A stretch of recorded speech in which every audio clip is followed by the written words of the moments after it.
अरे भाई, अब कहाँ गए जितनी आबादी उतना हक के नारे लगाने वाले राहुल गांधी और कांग्रेसी आर्मी। उनसे जरा पूछा तो जाए कि कल कांग्रेस ने जितनी सीट जीत ली उसमें किसकी कितनी भागीदारी थी, कितने उसके हिंदू एमएलए सीट जीत पाए और कितने मुस्लिम। रिजल्ट चौंका देंगे आपको। एक्चुअली कांग्रेस वैसे तो कल के रिजल्ट में ज्यादा कुछ अच्छा परफॉर्म कर नहीं पाई, लेकिन जितनी सीट्स उसने जीती उसमें भी बड़ा झमेला था। आप पहले असम इलेक्शन रिजल्ट की ये शीट देखिए।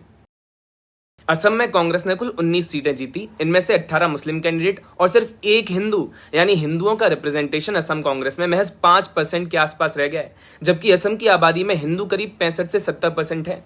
ये है जितनी आबादी उतना हक का असली चेहरा, मतलब वो पार्टी जो हर मन से चिल्लाती है proportional representation, social justice, constitution बचाओ। ये सीटों में हिंदुओं को 5% जगह दे रही है, बाकी 95% मुस्लिम एमएलए हैं। ये प्रोपोर्शनलिटी कहां से आ गई भैया? कहीं इसीलिए तो मौलाना बदरुद्दीन ये नहीं कह रहे कांग्रेस मुस्लिम लीग हो गया, इसका हमको दुख है।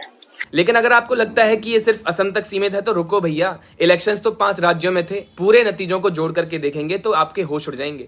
कांग्रेस कुल करीब 90 सीट जीत पाई है, इनमें से सिर्फ 12 हिंदू एमएलए हैं, यानी मात्र 13%। बाकी मुस्लिम या फिर बाकी कम्युनिटीज से आते हैं। ये वही कांग्रेस है जो राहुल गांधी के हाथ में कॉन्स्टिट्यूशन की किताब थमा करके सेकुलरिज्म का लेक्चर देती है। वही पार्टी जो कहती है कि हर वर्ग को उसके आबादी के हिसाब से हक मिलना चाहिए, लेकिन जब खुद की एमएलए लिस्ट की बात आती है तो हिंदू वोटरों को थैंक यू नेक्स्ट बोल दिया जाता है। ये पीक हिपोक्रेसी है। मतलब साफ दिख रहा है माय फ्रेंड्स की जब हिंदू वोट बीजेपी और एनडीए की तरफ शिफ्ट हो गया, यानी विकास, सुरक्षा, घुसपैठ और सांस्कृतिक मुद्दों पर, तो कांग्रेस बचा कुचा वोट बैंक यानी मुस्लिम कंसोलिडेशन पर मुस्लिम कंसोलिडेट वोट पर डिपेंड हो गई। और नतीजा ये है कि हिंदू मेजोरिटी राज्यों में कांग्रेस की सीटें मुस्लिम मेजोरिटी पॉकेट्स तक सिमट गई हैं। ये अपीजमेंट पॉलिटिक्स का कुछ नया सा ही रूप ले लिया है। इनको जितनी आबादी उतना हक सिर्फ तब याद आता है जब रिजर्वेशन, माइनॉरिटी स्कॉलरशिप्स या वोट बैंक की बात होती है, लेकिन अपनी पार्टी के अंदर हिंदुओं को हक देने की बात आए तो चुप्पी। भाई सच पूछा जाए तो ये स्यूडो सेकुलरिज्म का टेक्स्ट बुक एग्जांपल है।